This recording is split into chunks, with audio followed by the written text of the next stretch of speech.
দীর্ঘ ১৯ বছর ১৮ দিন পর আগামী ১১ জানুয়ারি পিতৃভূমি বগুড়ায় আসছেন তারেক রহমান। বাবা শহীদ রাষ্ট্রপতি জিয়াউর রহমানের জন্মভূমি গাবতলী উপজেলা বিএনপির সদস্য হিসেবে ১৯৮৮ সালে রাজনৈতিক হাতেখড়ি নেয়া তারেক রহমান তার নিজ জেলায় ফিরছেন দলের শীর্ষ নেতা হিসেবে। ব্যক্তিগত ও সামাজিক কারণে এ সফরের মধ্য দিয়েই শুরু হতে যাচ্ছে দলটির ভারপ্রাপ্ত চেয়ারম্যানের ঢাকার বাইরের সফর। দলের ভারপ্রাপ্ত চেয়ারম্যানের সফরকে কেন্দ্র করে এরই মধ্যে বিস্তারিত কর্মসূচি তুলে ধরেছে দলটি। ১১ জানুয়ারি ঢাকা থেকে রওনা করে টাঙ্গাইলে আব্দুল হামিদ খান ভাসানীর কবর জিয়ারত ও সিরাজগঞ্জে যাত্রা বিরতি করে বগুড়া পৌঁছাবেন বিএনপির ভারপ্রাপ্ত চেয়ারম্যান। সেখানে রাত্রি যাপন করে সকাল 10:30টায় রওনা করে রংপুরের শহীদ আবু সাইদ ও দিনাজপুর নানি মরহুমা তৈয়বা মজুমদারের কবর জিয়ারত করে ঠাকুরগাঁওয়ে রাত কাটাবেন তিনি। ১৩ জানুয়ারি ঠাকুরগাঁও থেকে পঞ্চগড়, নীলফামারী, লালমনিরহাট সফর করে রংপুরে রাত কাটাবেন তারেক রহমান। ১৪ জানুয়ারি রংপুর থেকে রওনা করে বগুড়ার গাবতলী হয়ে ঢাকা ফিরবেন তিনি।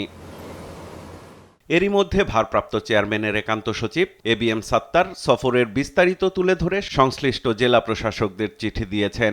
সফর ঘিরে নির্বাচনী আচরণবিধি যাতে লঙ্ঘন না হয় সে ব্যাপারে কঠোর নির্দেশনা দেয়া হয়েছে নেতাকর্মীদের।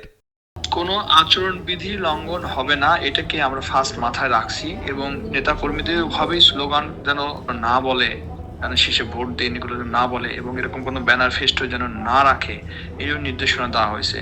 তারেক রহমানের এ সফর একান্ত ব্যক্তিগত ও সামাজিক বলেও জানান আতিকুর রহমান রুমন। 16 বছর পরে বাংলাদেশে আমাদের নেতার পদার্পণ, তাই না?